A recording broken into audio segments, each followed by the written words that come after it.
আমরা জানি যে মেয়েদেরকে দিয়ে জিজ্ঞাসাবাদ করা হয়, কিন্তু ওখানে আমাকে প্রায় আটজনের মতো বিভিন্ন সংস্থার লোকজন ছিল। আটজনের মাঝখানে আমি একা ছিলাম। 3 দিন আগে রমনা থানার উনি মেবি সোর্স বা উনি এখানকার মানিয়েই হবে, সিভিল পুলিশ হবে। তো আমার সাথে পরপর 3 দিন সে আমাকে ঠিক শেরাটনের ওখান থেকে আমাকে ফলো করতো। আমি যখন গাড়িতে উঠতাম সে ওই পর্যন্ত আমার সাথে হাঁটতে আসতো। তো প্রথম দিন আসছে, বলে যে আপা আমি বাড্ডা থানা যুবদল করি। তো দ্বিতীয় দিন দেখা হয়েছে, তো ওদিন আমি খুব তৃষ্ণার্ত ছিলাম। তো ওদিন আমি একটা পানি খেয়েছি, ওকেও আমি একটা পানি কিনে দিয়েছি, একটা মোজো খেয়েছি, ওকে একটা মোজো কিনে দিয়েছি, যা আমি যতটুকু খেয়েছি ওকেও তাই কিনে দিয়েছি। থার্ড ডেতে আবার সেম। তখন আমার মনটা একটু হলো, কী ব্যাপার, মানে কেউ কারোর সাথে প্রতিদিন দেখা হয় না, বাট ওনার সাথে আমার কেন প্রতিদিন দেখা হচ্ছে। তো থার্ড ডেতেও উনি আমার সাথে, যখন আমি ডিবি অফিসের সামনে পর্যন্ত আসলাম, আসার সাথে সাথে দেখলাম যে 2টা গাড়ি, একটা গাড়িতে রমনা থানার ওসি, তখনকার ওসি ছিল মাইনুল, আর সেকেন্ড গাড়িতে হচ্ছে যেটাতে আসামি করা হয়। তো মানে মশার ওষুধ দিচ্ছিল। আমি চারিদিক তাকায় দেখলাম যে খুব ধোঁয়া আর ধোঁয়া, মানে কিছুই দেখা যাচ্ছে না। এর মধ্যে থেকে কেউ একজন এসে আমার হাতটা ধরলো। একটা সিভিল মহিলা পুলিশ, সাথে একজন সাব ইন্সপেক্টর, আরও 2-3 জন ছিল।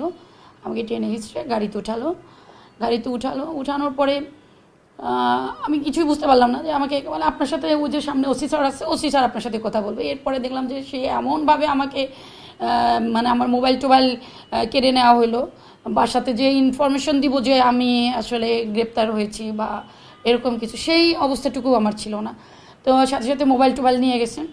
এরপরে হচ্ছে যে ওসি সাহেব, আমি ও যখন গাড়িতে উঠালো এমনভাবে হুইচল বাজানো শুরু করলো, মনে হচ্ছে আমি বোধহয় কোনো মোস্ট ওয়ান্টেড কোনো আসামি আমাকে পেয়ে গেছে।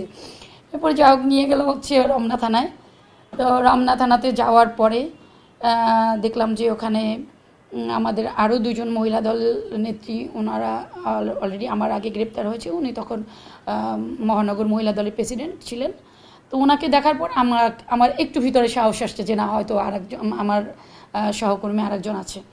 এরপরে তো নিয়ে গেল, গারদের মধ্যে নিয়ে গেল। এরপরে সন্ধ্যায় ওখানে ছিল। এখন আমার ওই মুহূর্তে সিচুয়েশনটা এমন ছিল যে কেউ কারোর সাথে দেখা করতে পারছে না, এমনকি রিলেটিভরাও যেতে পারছে না, রিলেটিভরা দেখা করতে পারছে না। আমার আবার খুব আমার চোখের একটু প্রবলেম ছিল, চোখে ড্রাই আই ছিল। তো আমাকে প্রতিদিন রাতে ওই ওষুধটা আমার চোখে দিতে হয়। যাই হোক, রাত 8টা-9টা বেজে গেল, কেউ আসতে পারছে না। পরিস্থিতিটা এমন থমথমে যে কেউ মানে থানার গেট সব বন্ধ করে দিয়েছে, এরকম একটা সিচুয়েশন ছিল যে কেউ দেখা করতে আসতে পারছিল না। তো বাই দিস টাইম আমার মানে আমার পরিবারও না, আমার এক রিলেটিভ, ওনাকে বললাম, এক সাব ইন্সপেক্টরের ফোন দিয়ে বললাম যে আমার এই চোখের ওষুধটা একটু দিয়ে যান। তো কী করলো, তখন উনি এই ওষুধটা নিয়ে আসার সাথে, উনি কিন্তু কোনো পলিটিক্যাল লোক না, কোনো পলিটিক্সের সাথেও ছিল না। ওনাকে নিয়ে কী করলো, 10টা পর্যন্ত 11টা পর্যন্ত থানায় তাকে বসায় রাখলো, তার মোবাইল কেড়ে নেওয়া হলো। তাকেও ওরকম করলো। পরে ওনার তথ্য বাছাই করে রাত 1টার দিকে ওনাকে ছেড়ে দিয়েছে। তখনকার ওসি ছিল মাইনুল। তো আমাকে রাত 3টার দিকে ওনার রুমে ডাকার পরে বললো যে আপনার বাড়ি কোথায়, এই জায়গায়, আপনাকে আমরা 3 মাস ধরে খুঁজতেছি। কেন 3 মাস? আমাকে 3 মাস ধরে খুঁজতেছে। আমি কি করেছি? আমি পুলিশের সাথে মারামারি করেছি। এটা আমি সিলের অগ্রভাগে থাকি। এরপরে হচ্ছে যে সকালবেলা আমাদেরকে চালান দিল, কোর্টে উঠাইলো, ডিবিতে 3 দিন রিমান্ড দিল। ওই প্রথম মেয়েদেরকে রিমান্ড দিল, যে এর আগে কোনো মহিলাকে রিমান্ড দেয়নি। যখন 3 দিন রিমান্ড দিল, এটা নিয়ে একটু বেশ সমালোচনা হলো। সবাই বললো মেয়েদেরকে রিমান্ড দেওয়া, নিয়ে গেলো আমাদেরকে ডিবি অফিসে। তো ডিবি অফিসে রিমান্ডে নিয়েছে, যে দেখি যে এতটুকু একটা লোহার খাঁচা, এই খাঁচার মধ্যে অলরেডি অন্য মামলার আসামি, তারা পলিটিক্যাল না, ওই যে বিভিন্ন মাদক মামলা হবে, এই 9 জন আসামি অলরেডি ঢুকে দাঁড়িয়ে আছে ওখানে আর মানে দাঁড়ানোর অবস্থা নাই, বসা তো দূরের কথা, একদম সোজা হয়ে দাঁড়ায় আছে। দাঁড়ালেও হয়তো একজনের গায়ে একজন লেগে যাবে, এরকম একটা অবস্থা। তো দেখে তো খুবই মানসিকভাবে আমি ভেঙে পড়লাম, যে এখানে কিভাবে ইয়ে করব, থাকবো বা কীভাবে দাঁড়াবো। এরপরে ওখানে রাতে প্রায় 9টা-10টা বেজে গেল। এরপরে নিয়ে বলো, এরপর ডিবি অফিস ওরা আমাদেরকে রাখতে চাইলো না, বললো যে আমাদের এখানে মেয়েদের রাখার আর কোনো জায়গা নাই। রমনা থানাকে ফোন করে আমাদেরকে রমনা থানায় হ্যান্ড ওভার করা হলো। ডিবি অফিসে যেখানে আমাদেরকে নেওয়া হলো 3 দিনের যে রিমান্ড, সেই রিমান্ডের তো সেখানে আসলে এক ধরনের টর্চার সেল ছিল। আমরা জানি যে মেয়েদেরকে দিয়ে জিজ্ঞাসাবাদ করা হয়, কিন্তু ওখানে আমাকে প্রায় 8জনের মতো বিভিন্ন সংস্থার লোকজন ছিল। 8জনের মাঝখানে আমি একা ছিলাম। তো ওনারা আমাকে বারবার আমাকে মানে মানসিকভাবে টর্চার করতেছিল। ওনারা আমাকে বিভিন্নভাবে ভয় দেখাচ্ছিল যে আপনাকে বলতেই হবে। মানে ওনারা এমনভাবে আমাকে একের পর এক প্রশ্ন করতেছিল, আমি মানে ওনাদের কোনো অ্যান্সার করতে পারছিলাম না। যে ওনারা এই একদিক থেকে একজন প্রশ্ন করছে, উনি একদিক থেকে একজন প্রশ্ন করতেছিল, উনি একজন থেকে প্রশ্ন করতেছিল। মানে আমি যে একটা মেয়ে মানুষ আর ওনারা 8জন মানুষ এভাবে প্রশ্ন করছিল এবং বারবার ভয় দেখাচ্ছিল আমাকে যে আপনি কথা বলেন, কথা না বললে কিন্তু আমাদের কাছে কথা বলার মতো আমাদের ব্যবস্থা আছে। তো আমি এটা শুনে আমি আরও ভয় পেয়ে গেলাম যে ব্যবস্থাটা কি, আসলে কি ধরনের ব্যবস্থা। আবার মানে আমি এখন কি মিথ্যে বলবো না সত্য বলবো না, মানে কি ধরনের অ্যান্সার করবো ওনাদের কথার, যে আমার তো এখান থেকে ইয়ে করতে হবে। সো আসলে ওই সময়টা আমার জন্য খুবই ভয়ানক একটা সময় ছিল। ওই টাইমটুকু আমার জন্য মনে হচ্ছে যে আমার জন্য খুবই মানে জাহান্নামের মতো মনে হয়েছিল, যে আমি একটা জাহান্নামের আগুনের মধ্যে আছি। অফিসের যে রিমান্ডটা, ওই রিমান্ডের 3 দিন থাকাকালীন আমাকে থানায় কিন্তু কারোর সাথে দেখা করতেও দেয়নি। আমার পরিবারের কারোর সাথে, আমার বৃদ্ধ মা, তার বয়স 65,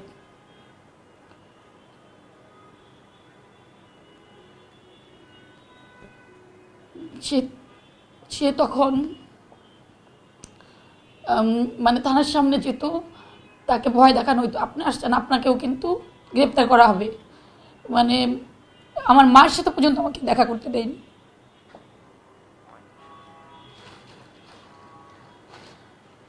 এরপরে 3 দিনের রিমান্ড শেষ হলো। থানায় 3 দিন খুব মেন্টাল টর্চারের মধ্যে কেটেছে আমার। 3 দিন শেষ হওয়ার পরে তারপরে জেল হাজতে প্রেরণ করলো। আমার তখনকার দিনগুলি আমার কাছে অনেক কষ্টের, অনেক যন্ত্রণার। একদিকে আমার পারিবারিকভাবে ধরেন আমার বৃদ্ধ মা, সেই সকালবেলা এখান থেকে রওনা দিত কাশিমপুর, 4 ঘন্টা, আসতে 4 ঘন্টা, 8 ঘন্টা, ওখানে বসে থাকতে হয়তো 2-3 ঘন্টা। আবার আমরা ওখানে যাওয়ার পরে কি করেছি জানেন, মানে সাধারণ বন্দিরা ওরা কি করতো, 6টার পরে তাদের লক আপ খুলে দিলে তারা একটু বাইরে হাঁটা চলা করতে পারতো। যখন আমরা ওখানে গেলাম, যাওয়ার পর তারা ওটাও লক আপ করে দিত। মানে বিল্ডিং থেকে আর নামতে পারবো না, বিল্ডিংয়ে বসে থাকতে হবে। তো একটা মানুষ কতক্ষণ বসে থাকতে পারে, সারাদিন কি বসে থাকা সম্ভব নাকি। একমাত্র ছিল যে 3 তলা থেকে নিচতলায় নামো, নিচতলা থেকে 3 তলায় ওঠো, এর বাইরে আর কোনো অপশন ছিল না। ওই যে মাঠে পর্যন্ত আমাদেরকে যেতে দিত না।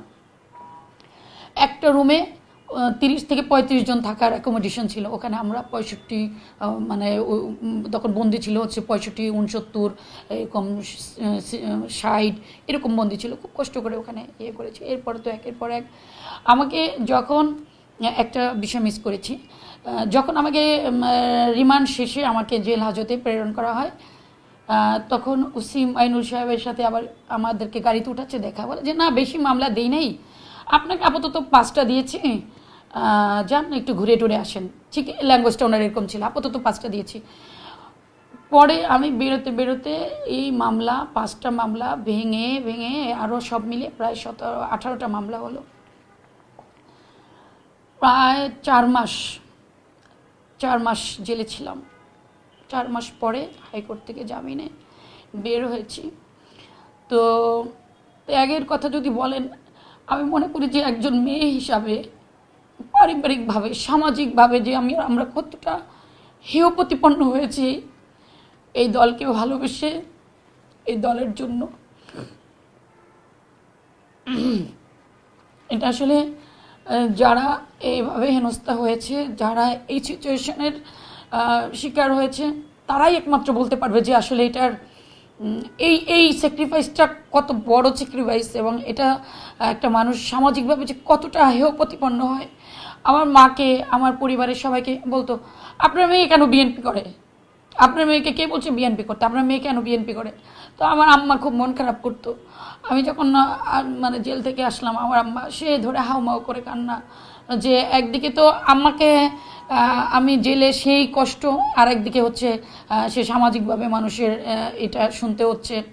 তো একটা মেয়ের জন্য রাজনীতি করা অনেক বড় চ্যালেঞ্জ, তার উপরে এরকমের হেনস্থা হওয়াটা আরও বড় চ্যালেঞ্জ। তারপরে মনে করেন যে আমরা যখন প্রোগ্রাম করতে গিয়েছি বা যে কোনো প্রোগ্রাম করেছি, আমার একটা ব্যাগ সবসময় গাড়িতে ঘুষানো থাকতো এটার পর থেকে।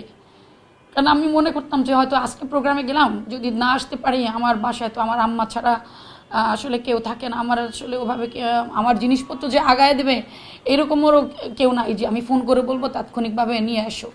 তো আমি সবসময় কী করতাম, আমার গাড়ির পিছনে আমি একটা ব্যাগ একদম ফুল একটা সেট আপ আমি গুছায় নিয়ে রাখতাম, যে হয়তো আজকে এই প্রোগ্রাম থেকে আর বাসায় যদি না ফিরতে পারি, যদি এই প্রোগ্রাম শেষে আমাকে আবার সেই এই একই সিচুয়েশনের শিকার হতে হয়, বা কখন কোন থানায় মামলা হচ্ছে, কোন থানায় গ্রেপ্তার করবে, তার কোনো ঠিক নাই। কারণ আমার তো প্রোগ্রামে বের হতেই হবে, যেহেতু রাজনীতি করি, দলকে ভালোবাসি, এবং বেগম খালেদা জিয়া, আমার দেশনেত্রী বেগম খালেদা জিয়ার জন্য আমাদেরকে রাস্তায় থাকতে হয়েছে, সংগ্রাম করতে হয়েছে তার মুক্তির জন্য, আন্দোলনে। আমার মনে হয় আমার লাইফে আমি যখন থেকে রাজনীতি করেছি, যদি মাসে 100টা প্রোগ্রাম হতো, আমি সেখানে 98 মানে 98টা প্রোগ্রামে আমি উপস্থিত থাকার চেষ্টা করেছি। আমাদের মানসিক প্রস্তুতিও ওরকম থাকতো যে হয়তো আজকে আর বাসায় ফিরবো না, হয়তো আজকে আবার গ্রেপ্তার হতে পারি। যাই হোক, এরকম সিচুয়েশন মাথায় নিয়ে আবার ছাত্রলীগ যুবলীগ তো আছেই। আপনারা তো দেখেছেন যে অনেক, এই যখন আব্বাস ভাইয়ের নির্বাচন হয়েছিল, নির্বাচনের সময় তখন ভাবির সাথে আমরা ক্যাম্পেইনে ছিলাম।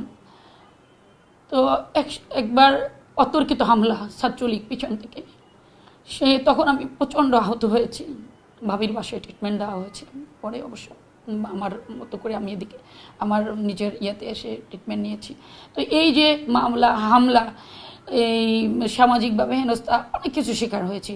তো এই ত্যাগের মূল্য আসলে দল কতটুকু দিবে, আমি প্রত্যাশা করি আমাদের চেয়ারম্যান, আমি প্রত্যাশা করি আমাদের ত্যাগের মূল্য দিবে।